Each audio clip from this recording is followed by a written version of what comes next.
दिला तिने जीवनाला आकार, आई वडील माझे थोर, काय सांगू त्यांचे उपकार, जीवनाच्या वाटेवरती किती असतो त्यांचा धार, आई माझी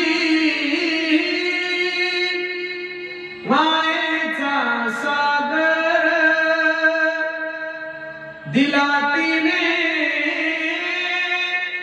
जीवनाला आधार, तळपत्या उन्हात आणि रखरखत्या रानात राहिली समाजासाठी तू ग कष्टाच्या घामात, कधी मिळेल मुठभर घास, कधी घडेल तिला उपवास, ओल्या मातीतून चालताना तुडविले काट्याचे फास, आई माझी मायेचा सागर, दिला तिने जीवनाला आकार. पण प्रत्येक मायबापाला माझी विनंती करायला, पोरांसाठी पैसे कमवून ठेवण्यापेक्षा पोरांसाठी संस्कार कमवा. ज्या ज्या पोरांनी पैसे कमवले असं काही नाहीये महाराज. मी 2-4 महिन्यापूर्वी त्या पनवेलला एका ठिकाणी कीर्तनाला गेलो होतो. एक मोठा बिझनेसमॅन माणूस आहे. पनवेलच्या एअरपोर्ट जवळ त्याची 500 का 600 एकर जमीन आहे. आणि त्यामध्ये शिवाजी महाराजांचं का अहिल्याबाई होळकरांचं नाव घेतलं जातं, दुसरे लोक नव्हते तिकडं. का धर्मवीर संभाजी राजांचं नाव घेतलं जातं, याचं कारण असं आहे. का भगतसिंगाचं नाव घेतलं जातं, का राजगुरू सुखदेव यांचं नाव घेतलं जातं, याचं कारण महाराज ह्या लोकांनी जीवनभर फक्त आणि फक्त समाजाचा विचार केला. आणि माझं एक वाक्य लिहून ठेवा, ज्या रक्ताने जीवनभर फक्त स्वतःच्या रक्ताचा विचार केला त्या रक्ताचं दुर्भाग्य असं असतं की त्याचं घरचं रक्त त्याची लष्करी घालत नाही. पण ज्या रक्ताने जीवनभर या देशाचा विचार केला ते रक्त शरीर रूपाने जरी महाराष्ट्रामध्ये नसेल पण चंद्र सूर्य असेपर्यंत महाराष्ट्र त्या रक्ताला विसरत नाही. या महाराष्ट्राचा इतिहास आहे. म्हणून आनंद वाटतोय ज्यांच्या पुण्यतिथी निमित्त आपण सर्व मंडळी उपस्थित आहात. आमचे जगन्नाथ भाऊ फडतरे आप्पा यांच्या पुण्यतिथी निमित्त एवढं गोड नियोजन या कुटुंबियांनी केलं. मला वाटतं यांची परंपरा आहे पोलीस पाटलांची. आजोबाही पोलीस पाटील, मला वाटतं 3री परंपरा आहे, नाही आता 4थी, बरोबर आहे का नाही. पहिलं ज्यांच्या घरात पाटील हे पद आहे त्यांच्याच घरात राहत होतं. आता त्याचे पेपर वगैरे निघायला लागले त्याच्यामुळे वेगळे. पण अजून सुद्धा जुन्या काही ठिकाणी पाटील, आमच्या आजोबाच्या घरी पण सुद्धा आमचे आजोबा होते, वडील होते. नंतर आता हे भांडणं खूप वाढले. मी त्यांना राजीनामा देऊन टाकला, तुम्हाला ते जमत नाही. म्हणून सुंदर आहे, मला आनंद वाटतो महाराज. ज्या ठिकाणी जगन्नाथ भाऊ हा कार्यक्रम पाहत असेल हे सर्व नियोजन त्यांचे नातेवाईक मंडळी, हा उत्साह निश्चित त्यांच्याही डोळ्याला धारा लागले असतील. एवढं गोड नियोजन तुम्ही सर्व मंडळी केलं. मी कमीत कमी 500 किलोमीटर प्रवास करून आलो बुलढाणा जिल्ह्याहून. पण तुमचं नियोजन, माईक सिस्टीम, सगळं वातावरण पाहिल्यानंतर रात्रभर केलेला प्रवासाचा थकवा एका मिनिटात दूर झाला. एवढं गोड नियोजन तुम्ही सर्व. कारण कीर्तनकाराला माईक खूप गरजेचं आहे ना महाराज. कारण माईक हे तर प्राण आहे. कारण 2 कीर्तन करायचं म्हटल्यानंतर माईक शिवाय जमत नाही. म्हणून मला सर्वांना विनंती करायची, प्रत्येकाने देशाविषयी धर्माविषयी स्वाभिमान बाळगा. माणसं आहे तोपर्यंत माणसांना जपा. एकदा ते गेले ना महाराज परत भेटत नाही. बरं, मी दररोज कीर्तनातून सांगतोय, पैसों से खाना मिल सकता है, पैसों से भूख नहीं मिल सकती. पैसों से किताबें खरीद सकते हो आप लोग, पैसों से ज्ञान नहीं खरीद सकते. पैसों से अच्छा बिछाना खरीद सकते हो, पैसों से नींद नहीं खरीद सकते. उसी तरह पैसों से बहुत अच्छी बीवी आप लोगों को मिल सकती है, लेकिन पैसों से एक बात इस बाजार में नहीं मिलती, उसे माँ बाप कहते हो. सर्वांना माझी विनंती करायची, सकळ तीर्थाचे गुणेचे का माता पितरे तसे वेशिकील शरीरे लोण कीजे, मातरम पितरम चैव प्रत्यक्ष साक्षात देवता. हा या विश्वातील चालतं बोलतो दैवत तुमचे मायबाप आहे. म्हणून त्यांची सेवा करा. आणि या महाराष्ट्राचे हिंदवी स्वराज्याचे संस्थापक माझे छत्रपती शिवाजी महाराज महाराष्ट्राचे राजे झाले. सर्व किल्ले माझ्या राज्याच्या ताब्यात. 32 मन सोन्याच्या सिंहासनावर माझा राजा विराजमान आहे. आणि सोन्याचा मुकुट माझ्या राजाच्या डोक्यामध्ये असताना राजा रडायला लागला. माझी जिजाबाई साहेबांनी प्रश्न केला, राजे काय झालं रडायला तुम्हाला?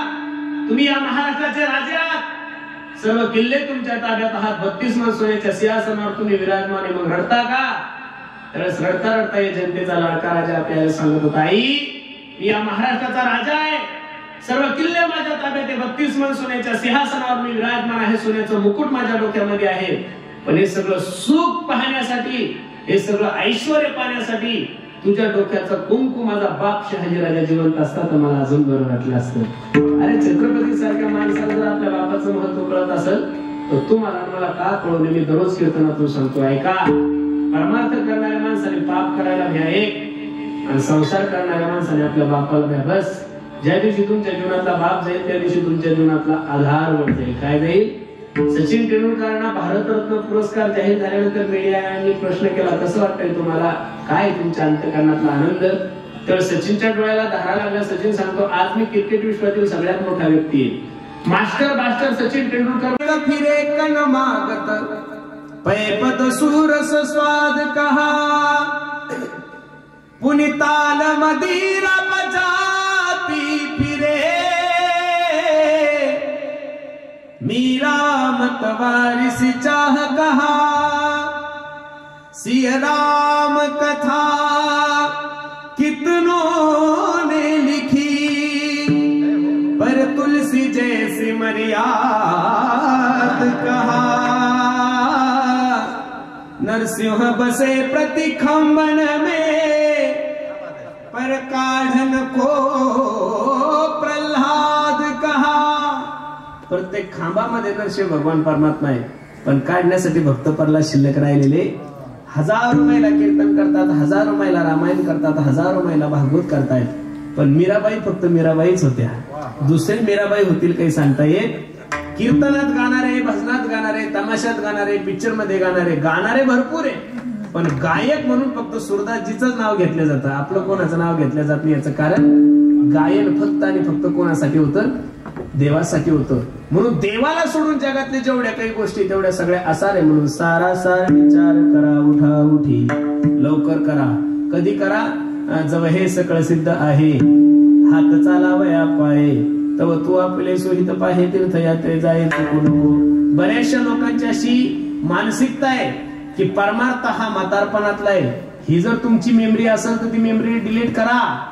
म्हातारपणात परमार्थ होत नाही. अरे 65 वर्षाचं म्हातारा सरकारला चालत नाही तर महाराज लोकांना कसं चालत? तरणा भाग्यवंत नटे हरी कीर्तनात. वय झाल्यानंतर राजकारणात सुद्धा भांडणं होतात, तर परमार्थात कसं तरुण म्हातारा माणूस चालून? तरुणच पाहिजे, कारण आज व्यसनाधीन म्हाताऱ्या लोकांपेक्षा तरुण आहे. चुकीच्या मार्गाला जे चालले ते म्हातारे नाहीये, तरुण चालले. म्हणून तरुण जर सुधारला तर देश सुधरेल. म्हणून आज कीर्तनाची गरज म्हाताऱ्या लोकांपेक्षा तरुण्या लोकांना जास्त आहे महाराज. कारण की तरुणा माणूस म्हणजे कसं असतं माहितीये का? एखादं वल्ल लाकूड असतं पहाते, ते तुम्ही जसं वाकवसाल तसं वागतं ते. हे म्हातारे लोक म्हणजे हे कडक असतं लाकड, ते तुटल पण वाकूच शकत नाही महाराज काही. म्हणून योग्य वेळी देवाचं चिंतन करा. नाही जर केलं तर मी मगाशीच तुम्हाला प्रमाण सांगितलं, नाही तरी गेला जन्म वाया. ठीक आहे महाराज, त्या भगवंताचं नाव कंठात धारण केल्यानंतर फायदा काय? खरं सांगू का? तुमचा आणि माझा देवावर विश्वास कमी पडतोय. मी दररोज कीर्तनातून सांगतोय. परवा दिवशी एका चांगल्या खासदारांचा वाढदिवस होता, माझं कीर्तन होतं. कीर्तन संपला, मी जेवायला बसल्यानंतर ते खासदार महोदय मला सांगू लागले, म्हणे महाराज आम्हाला फक्त एक जिल्हा सांभाळावा लागतो, एक मतदारसंघ सांभाळावा लागतो लोकसभेचा. तुम्ही 4-4 राज्यात कीर्तन करता, कधी थकत नाही, कधी तुम्हाला त्रास होत नाही, कधी तुमच्या गाडीचा अपघात होत नाही. याचं कारण काय? मी त्या खासदारांना जे उत्तर दिलं ते ऐकण्यासारखं. म्हणलं, साहेब रात्री 9 ते 11 कीर्तन संपल्यानंतर आमचा ड्रायव्हर गाडी चालवत नाही. लक्ष देऊन ऐका. रात्री 9 ते 11 कीर्तन संपलं की आमचा ड्रायव्हर रात्री गाडी चालवतच नाही. ड्रायव्हरच्या रूपात रात्रभर गाडी चालवायचं काम पांडुरंग परमात्मा करतो. आपला विश्वास कमी पडतोय ना महाराज. आपला विश्वास नको त्या लोकांवर आहे, आणि तुम्ही ज्यांच्यावर विश्वास ठेवता ते खानदानी विश्वासघाती लोक आहे. या जगामध्ये तुमचा विश्वासघात फक्त 2 लोक नाही करू शकत, एक संत आणि दुसरे भगवंत. प्रयत्न कमी पडतात महाराज आपले. मी सांगू तुम्हाला, एका माणसाची डोक्याची सीर ब्लॉकेज झाली. साताऱ्याच्या सगळ्यात मोठ्या महागड्या हॉस्पिटलमध्ये त्याला भरती केलं. 4 तास ऑपरेशन झालं. ऑपरेशन थिएटरच्या बाहेर ज्यावेळेस त्या म्हाताऱ्याला काढलं त्यावेळेस त्याचं बिल काढलं होतं 25 लाख रुपये. वयस्कर माणूस होता, माळकरी होता. ते 25 लाख रुपये बिल पाहिल्यानंतर त्या म्हातारीच्या डोळ्याला धारा लागल्या. डॉक्टर धावत आला, ओ बाबा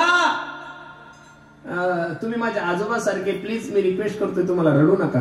हे 25 लाख रुपये जर तुम्हाला थोडे जास्त वाटत असेल ना, तर यातले मी 5, 6, 7 लाख रुपये कमी करतो. फक्त तुम्हाला माझी विनंती, तुम्ही रडू नका. म्हातारा हसलं. डॉक्टरला सांगता, हे डॉक्टर मी इनामदार माणूस आहे. कोण आहे? छत्रपती शिवाजी महाराजांनी आम्हाला वतनदारी दिलेली. माझ्याकडे 100 एकर जमीन आहे. किती आहे? आणि वार्षिक 5 कोटीचा नुसतं ऊस जातोय माझ्या शेतातून. बाकीचं उत्पन्न दे सोडून. तू जर 50 लाख रुपये बिल काढलं असतं डॉक्टर, तर मी 2 मिनिटात ते बिल तुझ्या तोंडावर फेकलं असतं. एवढा श्रीमंत माणूस आहे मी. डॉक्टरला आश्चर्याचा धक्का बसला. एवढं जर म्हातारा श्रीमंत आहे, कोट्याधीश म्हातारा आहे, मग 25 लाख रुपयाचं बिल पाहून म्हातारा रडतं का?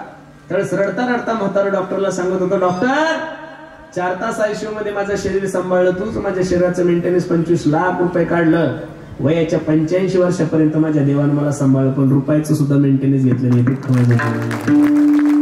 का लोकांना देवाचं महत्व कळत नाही, काही कळत नाही. अरे जगातला किती मोठा तज्ञ डॉक्टर ज्यावेळेस ऑपरेशन थिएटरच्या बाहेर येतो ना, नातेवाईक त्यांना म्हणतात, ओ डॉक्टर साहेब सांगा ना कसं आहे आमचं पेशंट. तर डॉक्टरच्या मुखातून पहिला शब्द येतो, हे बघा मला जेवढं करता आलं तेवढे मी प्रयत्न केले, आता याला वाचवण्याचं काम कोणाचं आहे? अरे मग शेवटचा पर्याय जर देव आहे, तर पहिला पर्याय देव का नसावा? सगळीकडून फिरून आले की मग देवाकडे येतात. तुमच्या बापान ठेवलं का तसं? हा, लोक देवाला काय समजतात काही कळत नाही महाराज. हे बघा, चालू माणसाने चालूपणा माणसासोबत केला तर चालत, पण चालूपणा देवासोबत कधीच करू नये महाराज माणसाने. कारण तुमचा बाप येतो. पिताहम जगतो माता हाता पितामहम वैद्य पवित्र ओंकार वृक्षामय जुरेव चहा.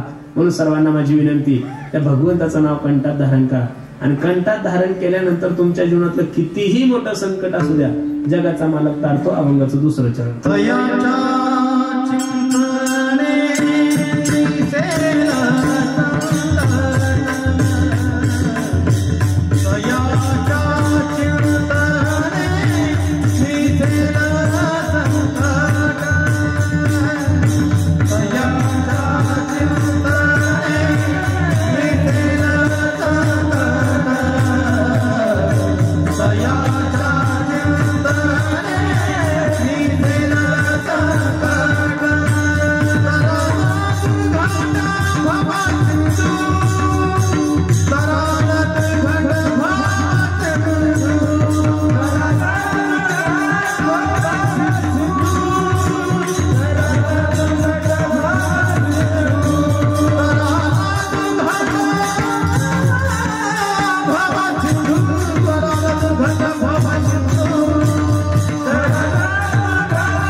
चिंतने निसेल संकट तरान दुर्घट भवशत्रू. भगवंतावर विश्वास ठेवा. निश्चित माझा जगाचा मालक तुमची संसार रूपी नौका पैल तिरण्याशिवाय नाही. तुका म्हणे भार घातली यावरी होईल काय वारी नारायण. एकदा तुम्ही त्याच्यावर भार घाला महाराज. तुकोबराय सांगतात, मागे पुढे उभा आहे सांभाळीत आली आघात. म्हणून सर्वांना माझी विनंती, वेळ न वाया घालता देवाचं चिंतन करा. जिंदगी जब तक रहेगी फुर्सत ना होगी काम से. अरे कुछ समय ऐसा निकालो प्रेम करो भगवान से. राजकारणासाठी वेळ आहे तुम्हाला. लोकसभेची विधानसभेची तयारी तुम्ही आतापासून सुरू केलेली आहे. अजून आचारसंहिता डिक्लेअर व्हायची तरी तुमच्या सभा सुरू झालेल्या आहे, भेटीगाठी सुरू झालेल्या आहे, सगळं तयारी केली तुम्ही. मग तुम्ही सगळ्या गोष्टीची तयारी करा. बंगला कसा बांधायचा, इलेक्शन कसं लढायचं, लग्न कसं करायचं, मुलीचं मुलाला MBBS कसं करायचं, सगळ्या गोष्टीची तयारी करा. पण तुम्ही आणि मी जाणार आहे याची सुद्धा तयारी प्रत्येकाने करा बरं. तुम्ही ज्या तंद्रीत जगताय ना की मी लय मोठा बादशाह आहे, मला लय जग ओळखतो, सोडून द्या त्या गोष्टी. मला एक सांगायचंय, काय लोकांना तंद्री काही कळत नाही. काही लोक म्हणतात महाराज मी जर मेलो ना तर असं समजा आमच्या साताऱ्याचा परमार्थच संपला, तू मरून बघ ना एकदा. काही लोक म्हणतात महाराज मी जर मेलो ना तर मी असं समजा साताऱ्याचं राजकारण संपलं. कोण म्हणताय? पूर्वी म्हातारे लोक म्हणायचे इंदिरा गांधी गेली भारताचं कसं काहीच झालं नाही या भारताचं. इंदिरा गेली तर सोनिया आलीच ना का, भारत बंद पडला का? सोनिया गेली, मोदी साहेब आले, उद्या तेही जातील आणि कोणीतरी येतील. ज्याच्यात नित्य बदल होतो आणि जिथं कोणा वाचून काही राहत नाही त्याला जग म्हणतात. तुम्ही आणि मी किती जरी प्रसिद्ध झालो, किती जरी मोठे झालो तरी आपल्याला भारतरत्न पुरस्कार भेटेल का? हा भेटल? नाही भेटणार ना.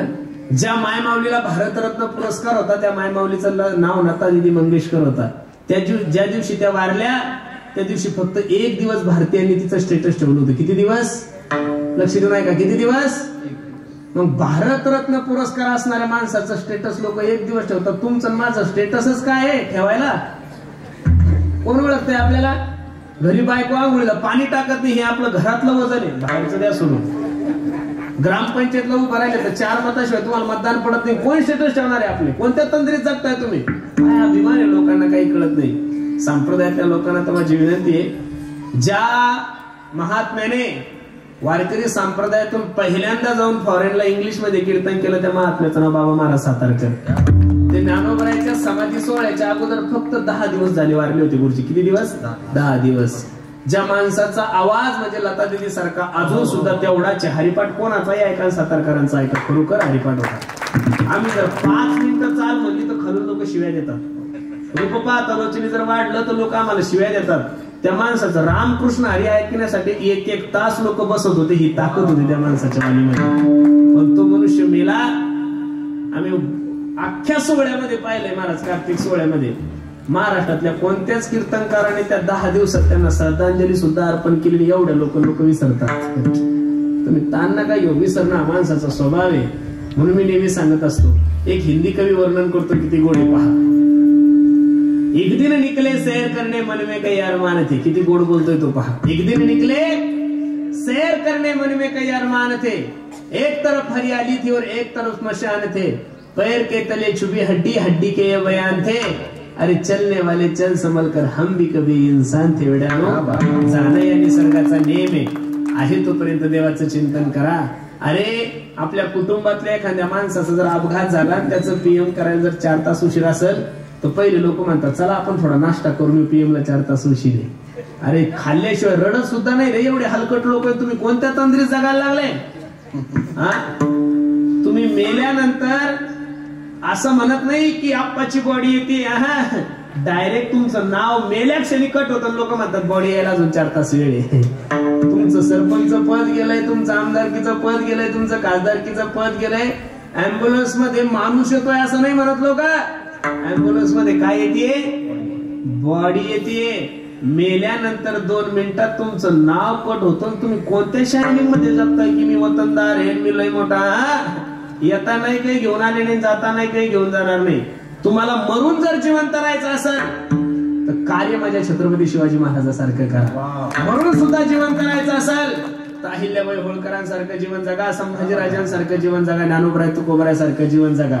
तसे तर दररोज हजारोनं किती किडे मिकडे मरतात बिन जगतात बिन, त्यांना काय किंमत आहे महाराज. म्हणून सर्वांना माझी विनंती, सगळ्या गोष्टी परत मिळतील गळ्यानं. गेलेला पैसा कमवता येतो 1, गेलेली प्रॉपर्टी मिळते 2, गेलेली संपत्ती परत कमवता येईल 3, गेलेली सत्ता परत मिळेल. पण वाक्य लिहून ठेवा काळजावर माझं, life is not once more. Life is not once more. किती जरी पैसे खर्च केले 1 मिनिटाचं आयुष्य भेटत नाही. म्हणून एवढा सुंदर नरदे प्राप्त झालाय ना. मग महाराज सांगतात, करा रे बापानो साधन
किती मोठं संकट असू द्या महाराज, निश्चित माझ्या जगाच्या मालकाच्या चिंतनाने ते संकट टळल्याशिवाय नाही. नाम घेता वाया गेला ऐसा कोणी ऐकेला, तुटे भवरोग संचित क्रियामान भोग.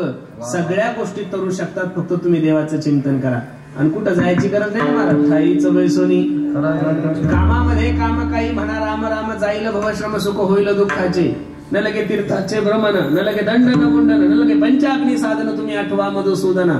हीच माझी विनवणी जोडून या कर दोन्ही, शरण एका जनार्दनी, तुम्ही वासुदेव म्हणा अनुदिनी गा. फक्त तुम्ही देवाचं चिंतन करा. विनवितो सकळ जना कर जोडून थोर लहाना, दान हितुले द्या मज दिना, म्हणे तुके या बंधू राम म्हणा. राम राम स्मरा लाहो कळा गाठ घाला, मूळ बंदी सांडावा उद्या उपाधी, लक्ष लावून राहा गोविंदी गा. सर्व जाणकार मंडळीला माझी विनंती, देवाचं चिंतन करा. आणि देवाचं चिंतन केलं माणूस वाया गेला असा माणूसच नाही. पेढा हसत हसत खा, पेढा गोडच आहे. पेढा हसत हसत खा, पेढा गोडच आहे. आणि पेढा झोपीत खाल्ल्यावर कसा लागतो दादा? गोडच. आणि पेढा रडत रडत खाल्ल्यावर तुम्ही कोणत्याही अवस्थेत खा हो, गुंतोच आहे. हसत हसत खा गोडच आहे, रडत रडत खा गोडच आहे, झोपीत खा गोडच आहे. अरे वाल्या पोळ्याने आजा मेळ्याने यम नेण्यासाठी आला म्हणून लेकरू खेळतोय म्हणून आवाज द्याला, ए नारायणा वाचव रे बाबा. आवाज लेकराला त्याला जगाचा मालक आलाय महाराज. आपले जुने लोक सांगतात गाईचं शेण खाली पडलं की ते माती घेऊन उठत. उठन बाबा. मग गाईचं शेण जर खाली पडलं तर ते माती घेऊन उठतं. हा शेणाचा धर्म असेल तर माझ्या देवाचं केलेलं चिंतन कसं वाया जाईल? 24 तास दिलेले गाड्यांना तुम्हाला. 23 तास राजकारण करा, व्यवसाय करा, धंदा करा, काय करायचं ते करा, पण 1 तास माझ्या देवासाठी देत चला. तो 1 तास निश्चित तुमची संसार रूपी नौका पहिलं तीराला नेल्याशिवाय राहणार नाही. तुम्ही म्हणसाल महाराज 1 तास खूप झाले. सकाळी आंघोळीला बसल्यावर 15 मिनिटं थोबाडाला काय काम आहे तुमच्या? काहीच नाही ना. थोबाडाला साबण लावता का हाताला लावता? हातालाच लावता ना. मग तोंडाला काय काम आहे? आंघोळीला बसल्यापासून कपडे घालेपर्यंत रामकृष्ण हरी रामकृष्ण हरी रामकृष्ण हरी रामकृष्ण हरी राम. बस 15 मिनिटच करा. आणि परत घरून दुकानावर जायला 15 मिनिटं लागत आले त्यावेळेस 15 मिनिटं करा, झाले 30. दुकानावर घरी येताना 15 झाले 45. आणि झोपण्याच्या अगोदर 15 मिनिटं. फक्त 60 मिनिटं देवाचं चिंतन करा महाराज. एवढी ताकद आहे भगवंताच्या नामामध्ये. महाराज सांगतात, तुका म्हणे काळा हाना तोंडावर, तुका म्हणे काळा हाना तोंडावर, म्हणे काळा तोंडावर, तुका म्हणे काळा तुका म्हणे काळा हाना तोंडावर, तुका म्हणे काळा हाना तोंडावर, म्हणे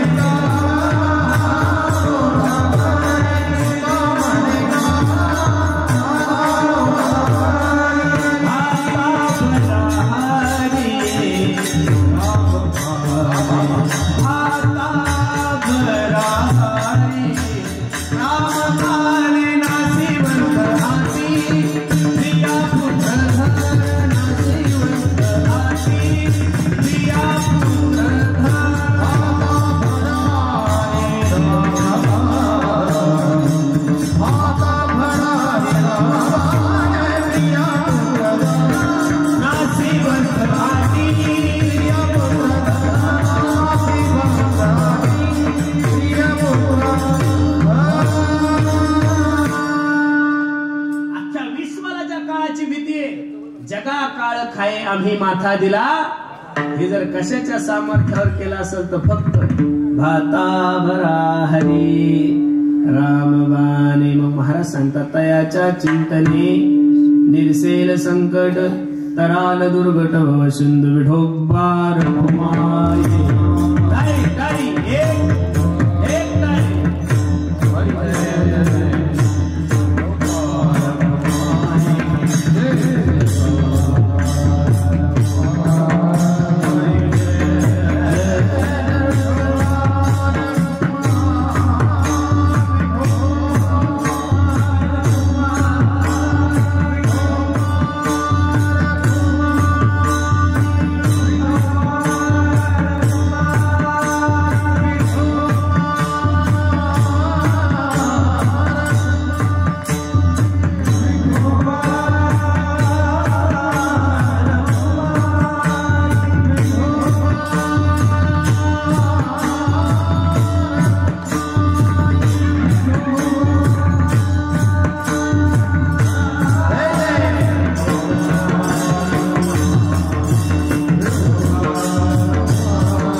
त्या भगवंताचं चिंतन केल्यानंतर फायदा काय? तुका म्हणे कोटी कुळी ते पुनीत भावे गाता गीत विठोबाचे. कोटी कुळाचा उद्धार होईल भगवंताचं चिंतन केल्यानंतर, पण तुकोबराने शेवटी एक मेघ टाकली, भावे गाता गीत विठोबाचे. परमार्थ कमी नाही झाला महाराज, एवढा परमार्थ वाढलाय. आज IT पार्कला सुद्धा एवढे चांगले दिवस नाही एवढे परमार्थ आलाय महाराज. शेअर मार्केटला सुद्धा नाही एवढे चांगले दिवस परमार्थ आलाय, आणि राजकीय लोकांना सुद्धा एवढे चांगले दिवस नाही एवढे परमार्थ आलाय. तुम्ही कुठेही कीर्तन ठेवा, कोणत्याही वेळेला ठेवा, लोक तेवढेच आहे महाराज. याचं कारण आज समाजाला एक आत्मविश्वास आहे की वारकरी संप्रदायातले लोकच हा समाज जागृत ठेवू शकतात. मी तर नारदाच्या गादीवर सांगतो महाराज, हा समाज एका छत्राखाली आणण्याचं काम, या समाजाला जातीवादापासून दूर करण्याचं काम जर महाराष्ट्राच्या मातीमध्ये कोणी केलं असेल तर ते फक्त आणि फक्त माझ्या वारकरी संप्रदाय. पहिला अंधश्रद्धा निर्मूलन कायदा या पुढाऱ्याने नाही केला, तो ज्ञानोबराय तुकोबरायांनी केला. 900 कन्या पुत्र होती तरी का करणे लागे पती. ही अंधश्रद्धाचे. शेंदरी हिंदरी दैवते कोणती पूजी फुते घेते आपल्या पोटा शिरडते मागते सीते अवधान. वारकरी संप्रदायातल्या लोकांनी तुम्हाला डोळस परमार्थ करायला सांगितलं, कर्मावर विश्वास ठेवायला सांगितलं, अंधश्रद्धेवर नाहीये. गोवा बाजूवर विश्वास ठेवायला वारकरी संप्रदायातल्या लोकांनी सांगितलंच नाहीये. अरे छत्रपती शिवाजी महाराजांसारखा राजा तुकोबरायच्या कीर्तनाला जाऊन बसत होता म्हणजे काही थोडी ताकद असेल का तुकोबरायची? सोने रुपये आम्हा मृत्तिके समान मानिक पाषाण कळे जैसे. छत्रपतीचा सुद्धा नजराना परत करणारा वारकरी संप्रदाय महाराज. कोणे? वारकरी संप्रदाय आहे. आजच्या तारखेमध्ये छत्रपती शिवाजी महाराजांचं नाव घेतल्यानंतर तुम्हाला ऊर्जा मिळते, तुमची कॉलर टाईट होती, छाती फुटते. याचं कारण दिवसभर राज्यकारभार करून तुकोबरायच्या कीर्तनाला जात होते म्हणून आजच्या तारखेमध्ये जिवंत आहे नाव. आता बाकीच्या राजांविषयी मला काय बोलायचंय महाराज, बरोबर आहे का नाही? म्हणून सर्वांना माझी विनंती, लक्ष देऊन कीर्तन ऐका. छत्रपती शिवाजी महाराजांच्या महाराष्ट्रामध्ये वावरणारे लोक आहोत आपण. छत्रपतीवर संकट आल्यानंतर तुकोबरायशी चर्चा करून त्या संकटावर मात कशी मिळवायची याची चर्चा तुकोबराय सोबत छत्रपती करत होते. म्हणून लक्ष देऊन ऐका. आज परमार्थाला खूप चांगले दिवस आहे. पहिलं नुसतं सप्ताहानिमित्त कीर्तन होत होतं, आता एवढं अवघड झालं. माणसं मेले की कीर्तन आहे, माणसं जन्मले की कीर्तन आहे. त्या पश्चिम महाराष्ट्रात पुणे जिल्ह्यात हळदी निमित्त कीर्तन, सत्यनारायण निमित्त कीर्तन. कशाही निमित्ताने कीर्तन आहे. गोंधळ नसतो तो गोंधळ वाघे, त्याच्या निमित्तानं सुद्धा कीर्तन झालंय. 2-4 दिवसापूर्वी एका माणसाने मला फोन केला, म्हणे हॅलो, बोला ना, पुरुषोत्तम महाराज बोलता का? म्हणलं हो. तारीख घ्यायची हो महाराज तुमची? म्हणलं काही हरकत नाही. अमुक अमुक तारीख आहे. मी तारीख पाहिली, तारीख खाली होती, तारीख बघितली, तारीख खाली लिहून घेतली, मोबाईल नंबर लिहिला आणि म्हणलं का हो कीर्तन कशा निमित्ताने? त्यानं मला हळूच सांगितलं, म्हणे महाराज आमच्या शेतामध्ये 2 पोल्ट्री फार्म टाकले म्हणे आम्ही, आणि त्याचं उद्घाटन आहे, त्या निमित्तानं तुमचं कीर्तन आहे. मी म्हणलं कीर्तन करू आपण, कीर्तनाचा काही विषय नाही, पण पोल्ट्री फार्मच्या उद्घाटनाला अभंग कोणता घ्यावा? गाथ्यामध्ये कोंबड्याचं वर्णन आलेलं नाही, आणि कोंबडी पळाली अभंग चालत नाही म्हणजे अभंग घ्यायचा कोणता? अवघड झाला. खरं सांगू का, 100% 90% आम्हाला खोटं बोलावं लागतं महाराज. इतकं कठीण ताळ आहे. आता काही लोक भाग्यवान आहे, काही लोक दारू पिऊन मेले असतात आणि त्यांच्या पुण्यतिथी निमित्त आमचं कीर्तन आणि आम्ही अभंग घेतो. याच्यासाठी केला होता अट्टहास, आणि ते खानदानी बेवडा असता. गायक सुद्धा म्हणतात शेवट तो भला माझा बहु गोड झाला. काय अवघड झालेले महाराज, कठीण ताळा झाला. गध्याला बाबूराव म्हणायची वेळ आली कीर्तनामध्ये. समाजात फिरायचं म्हणल्यानंतर लोकांना कीर्तनाने अभंग सोडव यापेक्षाच नाहीये, फक्त आमचं वर्णन करावं याचीच अपेक्षा आहे. चारित्र्यहीन लोकांचं चरित्र कीर्तनातून नाही गायलं जात गड्यांनो, चारित्र्यवान लोकांचं चरित्र कीर्तनातून गायलं. आज का कमी राजकारणी लोक आहे का महाराष्ट्रामध्ये? मग नाव फक्त छत्रपतीच का घेतो आपण? त्या काळामध्ये राजे नव्हते? त्या काळामध्ये राजे होते, आजही राजे उद्याही राजे असतील, पण आदर्श म्हणून नाव घेतलं जातं फक्त आणि फक्त छत्रपती शिवाजी महाराजांचं. का अहिल्याबाई होळकरांचं नाव घेतलं जातं? दुसरे लोक नव्हते तिकडं? का धर्मवीर संभाजी राजांचं नाव घेतलं जातं?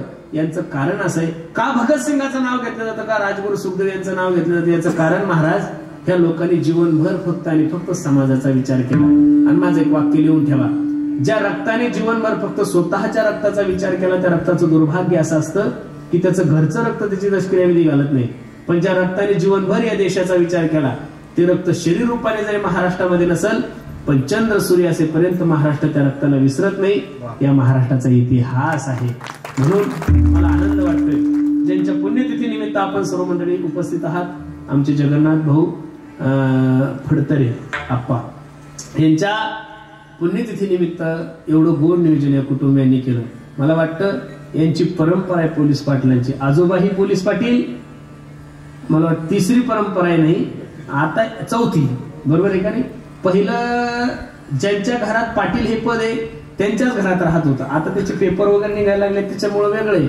पण अजून सुद्धा जुन्या काही ठिकाणी पाटील. आमच्या आजोबाच्या घरी पण सुद्धा आमचे आजोबा होते, वडील होते. नंतर आता हे भांडणं खूप वाढले. मी त्यांना म्हणलं राजीनामा देऊन टाका, तुम्हाला ते जमत नाही. म्हणून सुंदर आहे, मला आनंद वाटतो. महाराज ज्या ठिकाणून जगन्नाथ भाऊ हा कार्यक्रम पाहत असेल, हे सर्व नियोजन त्यांचे नातेवाईक मंडळीने हा उत्साह निश्चित त्यांच्याही डोळ्याला धारा लागले असतील. एवढं गोड नियोजन तुम्ही सर्व मंडळी केलं. मी कमीत कमी 500 किलोमीटर प्रवास करून आलो बुलढाणा जिल्ह्याहून, पण तुमचं नियोजन, माईक सिस्टीम, सगळं वातावरण पाहिल्यानंतर रात्रभर केलेला प्रवासाचा थकवा एका मिनिटात दूर झाला. एवढं गोड नियोजन तुम्ही सर्व मंडळी केलं. कारण कीर्तनकाराला माईक खूप गरजेचं आहे ना महाराज. कारण माईक हे तर प्राण आहे. कारण दररोजचे 2-2 कीर्तन करायचं म्हणल्यानंतर माईक शिवाय जमत नाही. म्हणून मला सर्वांना विनंती करायची, प्रत्येकाने देशाविषयी धर्माविषयी स्वाभिमान बाळगा. माणसं आहे तोपर्यंत माणसांना जपा. एकदा ते गेले ना महाराज, परत भेटत नाही. बरं, मी दररोज कीर्तनातून सांगतोय, पैसों से खाना मिल सकता है, पैसों से भूख नहीं मिल सकती. पैसों से किताबें खरीद सकते हो आप लोग, पैसों से ज्ञान नहीं खरीद सकते. पैसों से अच्छा बिछाना खरीद सकते हो, पैसों से नींद नहीं खरीद सकते. उसी तरह पैसों से बहुत अच्छी बीवी आप लोगों को मिल सकती है, लेकिन पैसों से एक बात इस बाजार में नहीं मिलती, उसे माँ बाप कहते. म्हणून सर्वांना माझी विनंती कळली, सकळ तीर्थाची दुरे जे का माता पितरी तया सेवे शिकीर शरीरे लोन कीजे, मातरम पितरम चैवम प्रत्यक्ष साक्षात देवता. या विश्वातील चालतं बोलतं दैव तुमचे मायबाप आहे, म्हणून त्यांची सेवा करा. आणि या महाराष्ट्राचे हिंदवी स्वराज्याचे संस्थापक माझे छत्रपती शिवाजी महाराज महाराष्ट्राचे राजे झाले. सर्व किल्ले माझ्या राज्याच्या ताब्यात. 32 मन सोन्याच्या सिंहासनावर माझा राजा विराजमान आहे. आणि सोन्याचा मुकुट माझ्या राजाच्या डोक्यामध्ये असताना राजा रडायला लागला. माझे जिजाबाई साहेबांनी प्रश्न केला, राजे काय झालं रडायला तुम्हाला? तुम्ही या महाराष्ट्राचे राजा, सर्व किल्ले तुमच्या ताब्यात आहात, 32 मन सोन्याच्या सिंहासनावर तुम्ही विराजमान आहे, मग रडता का? त्यावेळेस रडता रडता या जनतेचा लाडका राजा आपल्याला सांगत होता, आई मी या महाराष्ट्राचा राजा आहे, सर्व किल्ले माझ्या ताब्यात आहे, 32 मन सोन्याच्या सिंहासनावर मी विराजमान आहे, सोन्याचं मुकुट माझ्या डोक्यामध्ये आहे. पण हे सगळं सुख पाहण्यासाठी, हे सगळं ऐश्वर्य पाहण्यासाठी तुझ्या डोक्याचा कुंकू माझा बाप शहाजीराजा जिवंत असता तर मला अजून बरं वाटलं असतं. अरे छत्रपती सारख्या माणसाला जर आपल्या बापाचं महत्व कळत असेल तर तुम्हाला मला का कळू नये? मी दररोज कीर्तनातून सांगतो, ऐका, परमार्थ करणाऱ्या माणसाने पाप करायला भ्या एक, आणि संसार करणाऱ्या माणसाने आपल्या बापाला भ्या. बस ज्या दिवशी तुमच्या जीवनातला बाप जाईल त्या दिवशी तुमच्या जीवनातला आधार वर जाईल. काय जाईल? सचिन तेंडुलकरांना भारतरत्न पुरस्कार जाहीर झाल्यानंतर मीडियाने प्रश्न केला, कसं वाटतंय तुम्हाला, काय तुमच्या अंतकरणातला आनंद? तर सचिनच्या डोळ्याला धारा लागला. सचिन सांगतो, आज मी क्रिकेट विश्वातील सगळ्यात मोठा व्यक्ती आहे, मास्टर सचिन तेंडुलकर म्हणून माझी या महाराष्ट्रामध्ये नाही, या देशामध्ये नाही, या विश्वामध्ये ओळख आहे. माझ्यासारखा क्रिकेटर याच्या नंतरही होणार नाही, याच्या अगोदरही झाला नाही. माझी कला कौशल्य गुण पाहून मला या भारताने भारतरत्न पुरस्कार दिलाय. पण सांगू तुम्हाला, हे सगळं सुख पाहण्यासाठी माझे वडील रमेश तेंडुलकर जिवंत असते तर मला अजून बरं वाटलं असतं. म्हणून सर्वांना माझी विनंती गड्यांनो, मायबाप या जगातलं चालतं बोलतो दैवत आहे. मातरम पितरम चैवम प्रत्यक्ष साक्षात देवता, हा वाल्मिकी ऋषी रामायणामध्ये सांगतात. आणि एवढे दिवस झाले आपण पंढरपूरला जातो, तो बाबा एवढे दिवस झाले कट्यावर हात ठेवून उभा आहे, काहीच केलं नाही पुंडलिकाने, फक्त आपल्या मायबापाची सेवा केली. म्हणून सर्वांना माझी विनंती आहे, मायबाप जिवंत आहे तोपर्यंत त्यांची सेवा करा. एकदा का निघून गेले ना महाराज, गेलेल्या सगळ्या गोष्टी परत मिळतात, मायबाप परत मिळत नाही. म्हणून मी दररोज कीर्तनातून सांगतोय, आई माझी मायेचा सागर दिला तिने जीवनाला. घरातले जे कुत्रे, ते कुत्रे सांभाळण्याचं मेंटेनन्स 1 लाख रुपये. पण त्यांचं नशीब एवढं खराब आहे की त्या कुत्र्यांचे मायबाप वृद्धाश्रममध्ये. महाराज नाही कळलं? चांगलं माझ्यासाठी. चला पुढे जाऊ आपण. सर्वे करा या महाराष्ट्रातला. आतापर्यंत महाराष्ट्रातल्या कोणत्या शेतकऱ्याने कधीच आपले मायबाप वृद्धाश्रमामध्ये टाकले नाही. तो दारू पिणारा असू द्या, तो गरीब असू द्या, पण तो मायबापाला सांभाळतो महाराज. हे 10-5 लाख रुपये महिना कमवणारे लोक यांना काय वाटतं काही कळत नाही. माझा मुलगा दुसऱ्या नंबरचा आहे. म्हणलं चांगली गोष्ट आहे, नाव रोशन केलंय तुम्ही आपल्या भारताचं. पण म्हणे महाराज ऐका ना, 1.5 महिन्यापूर्वी त्याची आई मरण पावली. मी माझ्या पोराला फोन केला, ए दाद्या, एकुलता एक मुलगा आहे तो, आईच्या अंत्ययात्रेने सेपरेट फ्लाईट करून जेवढा खर्च होईल तेवढा आपण देऊ, फक्त ये. पोराने एका वाक्यात बापाला सांगितलं, बाबा माझं खूप बिझी शेड्यूल आहे, माझं येणं होत नाही, तुम्ही एक काम करा, अंत्ययात्रेच्या वेळेस मला व्हिडिओ कॉल करा, त्या व्हिडिओ कॉल मधून मी माझ्या आईची अंत्ययात्रा पाहतो. बापाच्या डोळ्याला धार लागल्या. अरे एवढा पैसा कमवून जर पोरांना आपल्या मायबापाची किंमत राहत नसेल तर एवढा पैसाच कशाला कमवायचा. मुंबई पुण्यासारख्या ठिकाणी जर गेले तर मोठ्या मोठ्या बिझनेसमॅन लोकांच्या दारातल्या कुत्र्यांचं मेंटेनन्स 1 लाख रुपये. किती? मोठ्या मोठ्या बिल्डर, मोठ्या मोठ्या उद्योगपत्यांच्या दारातले जे कुत्रे, ते कुत्रे सांभाळण्याचं मेंटेनन्स 1 लाख रुपये. पण त्यांचं नशीब एवढं खराब आहे की त्या कुत्र्यांचे मायबाप वृद्धाश्रम मध्ये. महाराज नाही कळलं? चांगलं आहे माझ्यासाठी. चला पुढे जाऊ आपण. सर्वे करा या महाराष्ट्रातला. आतापर्यंत महाराष्ट्रातल्या कोणत्या शेतकऱ्याने कधीच आपले मायबाप वृद्धाश्रम मध्ये टाकले नाही. तो दारू पिणारा असू द्या, तो गरीब असू द्या, पण तो मायबापाला सांभाळतो. महाराज हे 10-5 लाख रुपये महिना कमवणारे लोक यांना काय वाटतं काही कळत नाही. पण तुम्ही जसं तुमच्या मायबापाला त्रास देतात, तुम्ही सुद्धा कधी ना कधीतरी म्हातारे होणार. एवढी लाज जरी तुमच्या मनात राहिली तरी खूप झाली. म्हणून आमच्या जगन्नाथ विश्वनाथ फडतरे यांच्या प्रथम पुण्यतिथीनिमित्त हा भव्य दिव्य स्वरूपाचा कार्यक्रम, जगन्नाथ बाबा ज्या ठिकाणी असतील त्या ठिकाणून हा कार्यक्रम पाहत असेल, त्यांचंही मन भरून येत असेल. किती गोड नियोजन माझ्या नातवांनी, माझ्या लेकरांनी, माझ्या कुटुंबियांनी केलं. निश्चित त्यांचा भरभरून आशीर्वाद तुम्हाला मिळत असेल. एक चांगलं सामाजिक क्षेत्रामध्ये कार्य करणारे हे कुटुंब, हा 4थी पिढी आहे. त्यांच्याकडे पोलीस पाटलाची वतनदारी आहे, बरोबर आहे का? इनामदार ही पदवी आहे. बरं, इनामदार ही पदवी आहे. देशमुख हे आडनाव नाहीये, देशमुख ही पदवी आहे. देशमुख आडनाव मुस्लिम समाजामध्ये सुद्धा आहे. शिवाजी महाराजांनी ज्यांना ज्यांना जो विभाग द्यायला होता तिथं हे इनामदार असेल, देशमुख असेल, ही काय आहे? ही यांना पदवी आहे. आणि छत्रपती शिवाजी महाराजांसारख्या सूर्यासारख्या तेजस्वी माणसाने ज्यांना इनामदार ही पदवी दिली, त्यामधलंच हे कुटुंब, आणि त्या कुटुंबाची सेवा करण्याचा योग तुमच्या सर्वांच्या वतीने माझ्या जीवनामध्ये आलाय. म्हणून पुन्हा एकदा एवढं गोड नियोजन या फडतरे कुटुंबियांनी केलं, द्यावे तेवढे धन्यवाद. कार्यक्रमासाठी उपस्थित सर्वच गुणीजन महाराजांमध्ये, त्यामध्ये ज्यांनी गोड असा पखवाज वाजवला आमचे निळू दादा आहेत, ज्यांनी गोड असं गायन केलं आमचे नारायण दादा आहेत. सर्वच आमच्या संस्थेतले हे छोटे छोटे वारकरी शिक्षण संस्थेतले छोटे मंडळी, अनेक क्षेत्रातले मंडळी आलेले, राजकीय क्षेत्र असेल, आध्यात्मिक क्षेत्र असेल, नातेवाईक आप्तेष्ट सर्वच मंडळी आलेले, सर्वांच्या चरणी मी माझा माता ठेवतो. अनवाणीला पूर्ण विराम देतो. ज्ञानेश्वर